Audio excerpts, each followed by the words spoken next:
morning, Stampers. Welcome to Learning with Friends. I am Pat Fairless from Fairless Stamp and Flair, and I'm so glad you're here.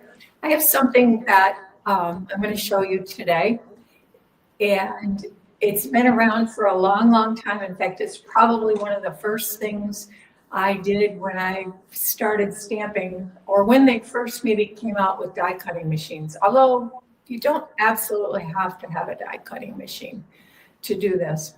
But it had been so long since I'd done it that, man, I had to do some research because I couldn't remember exactly how it was done. So I'm calling it dry embossing with a shim. It's also called out there spotlighting dry embossing or dry embossing spotlight. And I just think with a shim tells you a little bit more what it's about. So that's why I've named it dry embossing with a shim. But I'm going to do some, first I'm going to show you what it is and what it looks like, what the ultimate result is meant to be, because you might not be aware of it or familiar with it.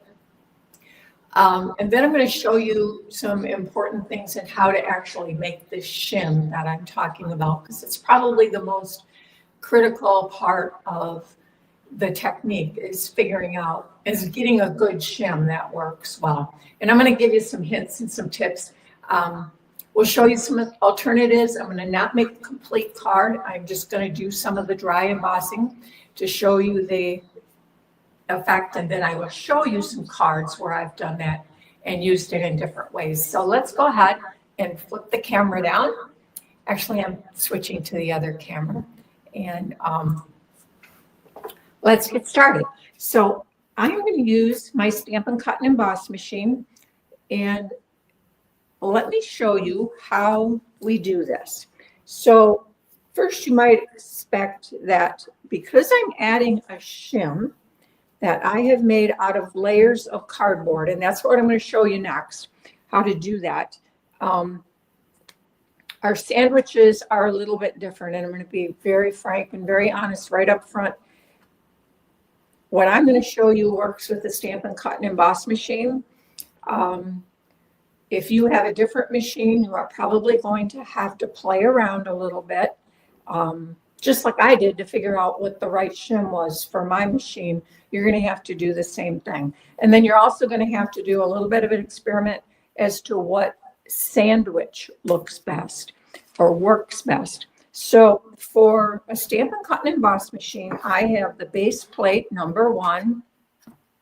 I do not use plate 2, which is that little thin shim. You do not want to use that because we're going to put this shim in here with cardboard. And then the one I'm going to show you right now is the Starburst embossing folder. And I hope you can see this okay. I've pulled my camera away to get a little bit more of my machine in there, because that's kind of what the important part is the whole use of our die cutting, right? So, and embossing. So I'm using this Starstruck embossing folder, which is a celebration item that's available for free. It's one of the choices that you can get with a $60 merchandise order. And this is a regular embossing folder. It is not a 3D embossing folder. So, and the reason I tell you that is because it impacts, as you know, whether you have a regular 2D standard folder or a 3D embossing folder, our sandwich is a little different.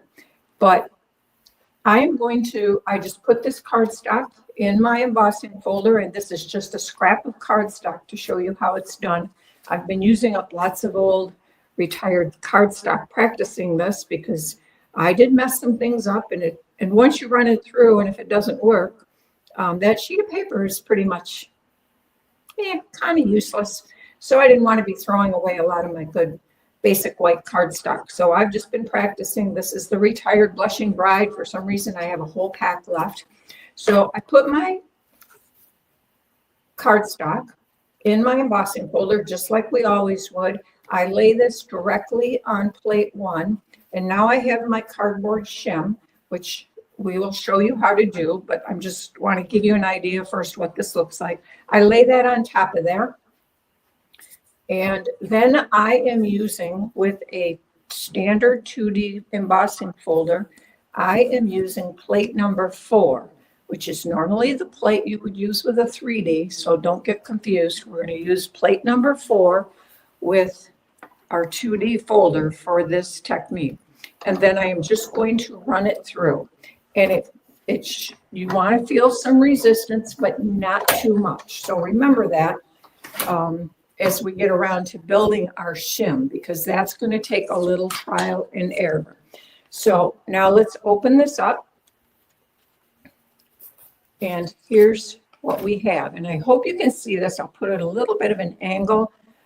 Sometimes the lights wash it out. But in this open area on my shim, I don't have any embossing. It's flat. So I can come back and I can stamp in here.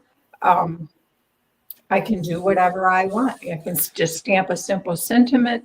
I can stamp images. And that's the purpose kind of this particular technique. Is typically if we would emboss the whole sheet as our background, then we would have to add another layer for our stamped image, right? And it builds up layers. And for those who are trying to save on postage and you don't like this to get too thick and you don't want the post office to return your card, because probably some of us have had that happen. I've had it happen more than once. I just have, because I love layers. And I love dimension. So I've just reverted to always putting on 2-ounce stamps. But they're pushing $1 a piece now, I think. And I know a lot of people want to keep their cards flat. So this is a great way to do that. And that's kind of the benefit of this technique. So let me move my Stamp and Cut and Emboss away for just a minute. And so this is the end result. We're looking for something where we see this nice flat surface.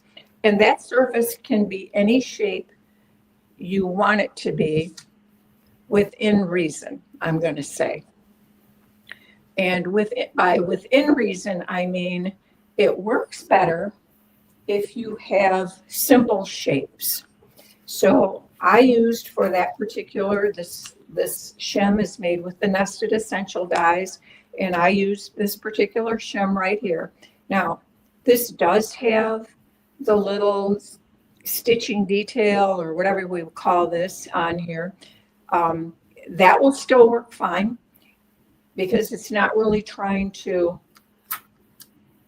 cut anything out. And if you get that detail in your cardboard, it doesn't matter, right? Because we're interested in this.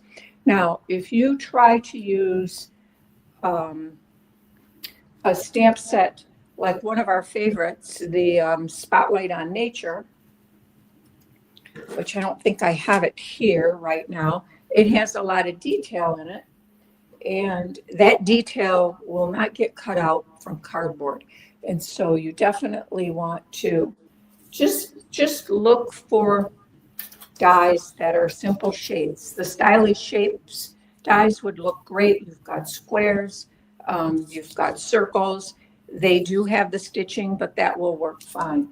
It's those dies that have a lot of detail. I know I have some old dies that are like scalloped ovals or scallop circles. Those scallops, they may or they may not work. And even if it cuts out the cardboard, once you get into running it through to do your embossing, it really doesn't show up that well, and it just gets kind of muted out. So let's talk about making the shim. So we're going to start with a piece of cardboard, and you can I use cardboard that's from the back of our designer series paper, but even if you look at those, depending on which paper it is, you can see that the thickness of this cardboard can vary quite a bit. This cardboard here is almost 1/8 of an inch thick. I would say don't even try, because your dies are not going to cut it. All right, it won't go through, and we don't want to take a chance of damaging our dies. So you kind of want to look for a medium to lighter weight cardboard. This is one I would call medium. And we can use this. I did use this on a couple, and what I found is it only partially cut through. So then I had to take my craft knife and cut through the rest of the way. It's easier to find a cardboard that is what I would call lightweight cardboard. If you don't keep your cardboard from your designer series paper, cardboard like that is in your cereal boxes works really well. But again, depending on the thickness of your cardboard, you are going to have to play to figure out how many layers you need to make. So I have one layer of this nested essentials already cut. I'm going to make a second layer just to show you what happens. And I got to grab, now I have to go back to my standard sandwich. So I have to have my base plate number 1. Let me make sure I'm in the camera here. So I'm taking my base plate number 1, my plate number 2, and I'm going to use 2 3s, just like we normally would. Now the effort to do this is going to be a little bit harder because the cardboard's thicker, but it will go through. So let me grab that Nested Essentials die. I'm still looking for my Spotlight of Nature dies if I sound distracted, because I could have sworn I pulled them out and put them out here to show you what I meant by a detailed die. The size of your shim is not critical. If you want a generic shim that you can save and use multiple times later or sometime in the future, what I would say is just make it a standard quarter sheet. Here in the US, that is 5.5 by 4 1/4. For alignment purposes, I did find it is easier if you make your shim the size of your finished cardstock. But again, I don't use a finished cardstock. Now my effort's a little higher here. So we're gonna crank this through. Okay, there we go. And let me just set this aside a minute and pull this out, and let's see if it cut all the way through. Now you can see these little dots are on here, but that doesn't hurt. Now it is not, okay? So now we're gonna take a craft knife. This one is a little, like I said, this is a light to medium weight, but you can just cut through here and get it out easily. Squares are easier than, and I'm going to put it down a little bit because I don't want you to see my blood. Actually, I don't want to have any blood. That would be just bad. Craft knives always make me just a little, I'm careful with them because they are very sharp, right? So we got to kind of get around these corners. Am I in frame? I am. You probably can't see it very well.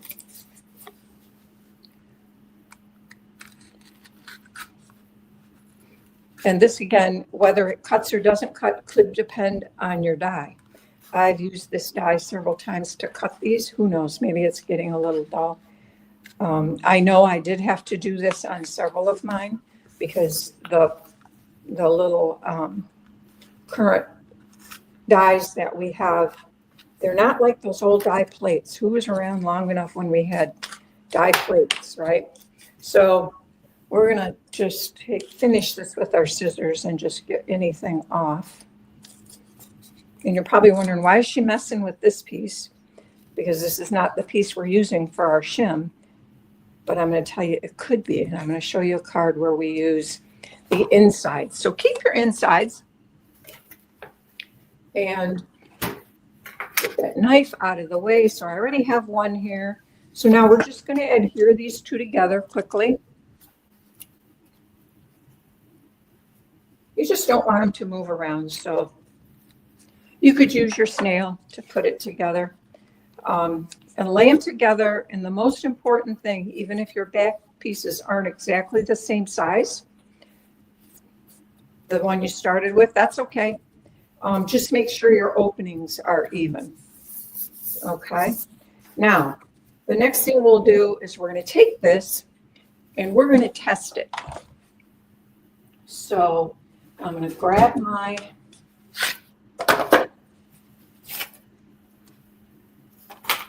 base plate one, and I'm going to take my embossing folder, and how about we try it this time? Well, let's just use the same embossing folder, assuming I can figure out where I put it. Here it is. So I'm going to grab another piece of cardstock, put it in my folder, and I'm going to lay my shim on top of it. I think it's going to be a little bit too thin, but we will see. So then we'll just take our plate number 4 and run through.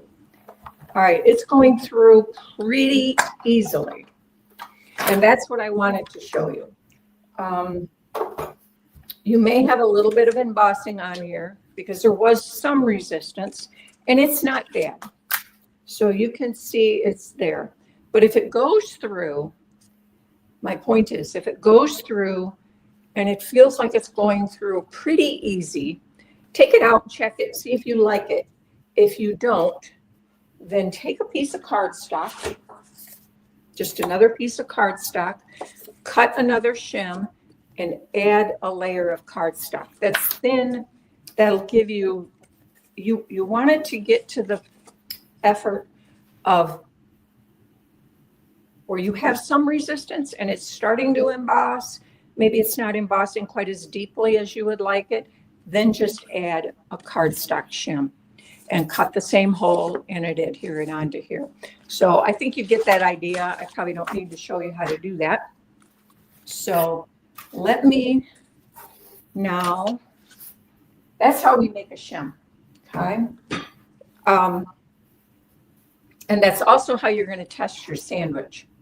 So let me show you the card that I made using that particular shim. I used the Terrific Toadstools, and this is the same Starburst embossing folder. And then I could just stamp my sentiment and my little toadstools on here directly. And on the inside, I just stamped some more. So that is a finished card using that particular embossing folder and that technique. So I said, don't throw these centerpieces away, okay? I'm going to show you why. One of my cards, I wanted it to be a circle. So I did not, I forgot about my stylish shape dies, and I went to reach for, here, I did bring them out. Oh man, some days I think I'm losing it. I am losing it some days. These are those beautiful dies that we all love called Spotlight on Nature. And they have lots of different sizes, and they have great little detail here in the edges, right? You can see where it'll cut some designs or some with some floral and the edges. These are not going to work well with your cardboard.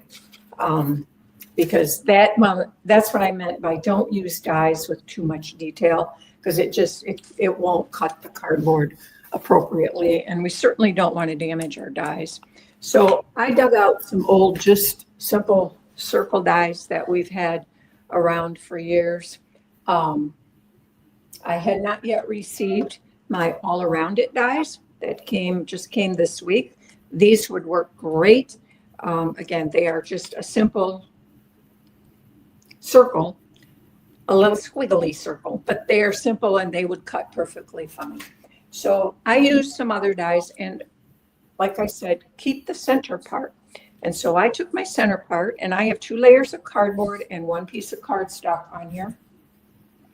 And you can use this to also create an embossing on your cardstock in an area that is where the circle is. So let me show you that, just so you get an idea of what I'm talking about. My sandwich, I'm going to use the same embossing folder, so my sandwich is going to be the same. just remember that if you use a 3D embossing folder, that, do I have a 3D embossing folder here?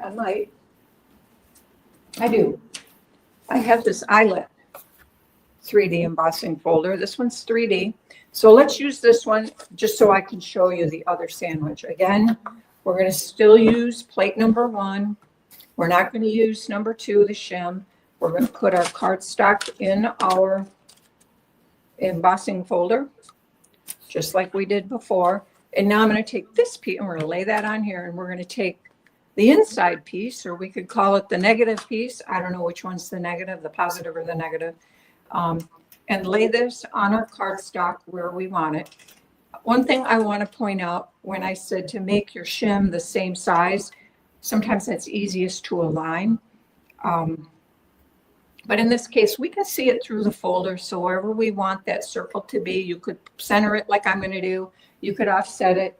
Now this is, since this is a 3D embossing folder, it's a little thicker, right? So I have to use plate number 3. In my case, it's an A because I've saved this one for embossing. It's old, before we had numbers on, but we want plate number 3. We can just use plate number 3, so it's not confusing. All right. I don't want to confuse people. And we'll just run this through. And we're going to get to that part. It's going to be a little bit tougher to go through.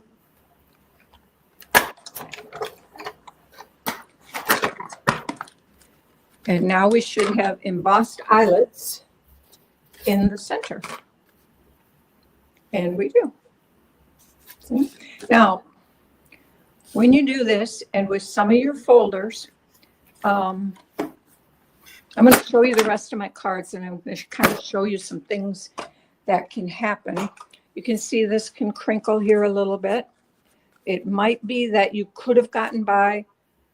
I had, as I indicated on my shim, I had 2 pieces of cardboard and a piece of cardstock to thicken it.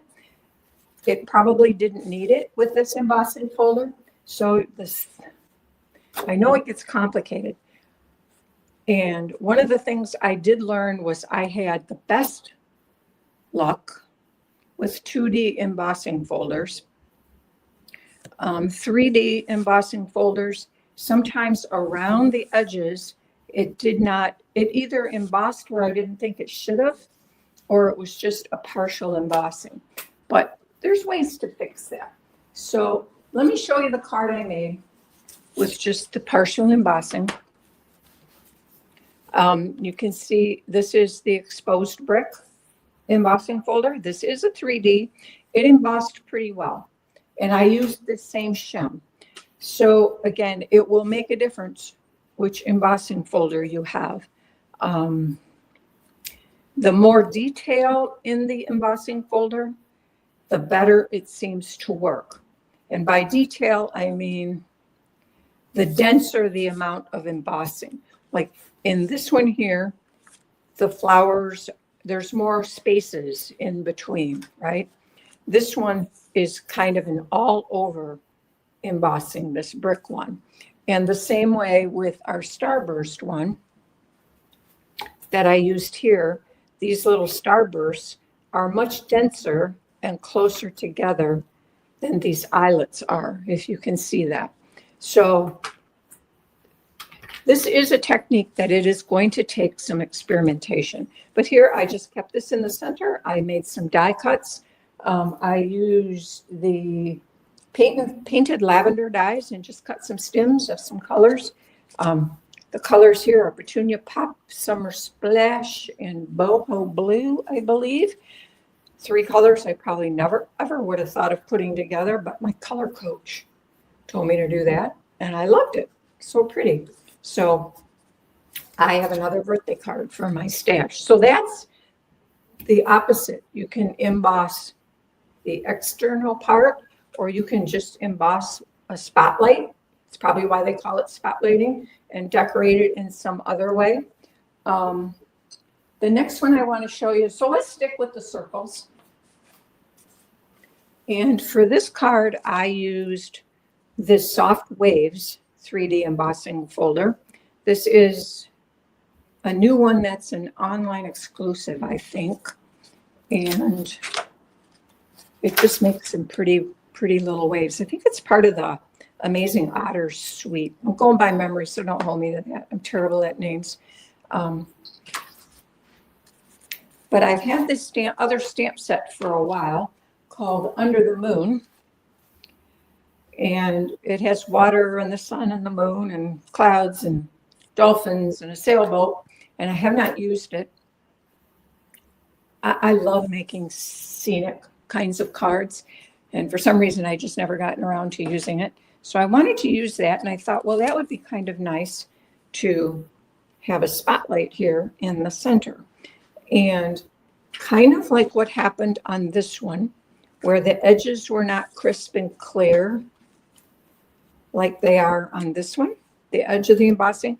It was, and this is a 3D folder. If you look closely, you can see it actually came inside and kind of faded out. Now it looks okay. And somebody's going to get it in the mail. I not bad enough I'm going to throw away. But when you spotlight like this, also remember you can take some other dies that you have and just make a little frame. So I use this frame. The center here was the same size as this, but you can see how the embossing kind of even washed into that area. And the outside part of this die, and the reason I did two different dies, because my circle dies, I wanted it to be a little bit thicker. I was going to use this inside. There's two dies in this set. This set is called, what is it called? Encircled in Nature. Oh, that makes sense. There's another die for this inside, but it was too thin. And so I really wanted it the same size. But I kind of liked it. I thought it'd give it a little bit of a nautical porthole look almost. So that's that card. And the inside, I just stamped the little scene again down in the corner here. And the same thing on my envelope. So that's that card. Now, let me show you my last card I made with the everyday arches. And here's just another way you can use this. In this case, before I embossed, I made a mask. So I cut a piece of copy paper using the same size. This was my my shim, using the everyday arches, and I cut a mask out of copy paper, and I laid this on my basic white cardstock, and then used my blending brushes and colored the area. Then I took my shim and laid it over that area, and I did my embossing. If I'd done my embossing first, it would have been really difficult to, I could have laid my shim on afterwards, but because now it's got the raised from the embossing, I probably wouldn't have gotten a nice clean arch. So I did that first, and then I just positioned this over top of it, and then I stamped and added the things on the inside. So, and this one uses that Eyelet 3D embossing folder. So again, you can see it did bring it in close here. My camera's going to cooperate. It did kind of wash in a little bit, but because I had embossed it, I could have made a frame, I guess, but I didn't think I needed to. It still looked pretty crisp and clean. So this is a fun set. I haven't played with it much yet. This is the first card I made with it. On the inside, I just did the same thing and then stamped some. I didn't emboss, but I just did the blending brush. Left it sentiment free until I figure out what I'm going to put there. So that is card number 4. So that's some different ways. Let me clean up a little bit here. So my hints here. Use simple shapes. All of these are simple shapes. They are either circles. This arch one is clean. It's not a lot of detail to make your shim. And you're going to need to test and experiment.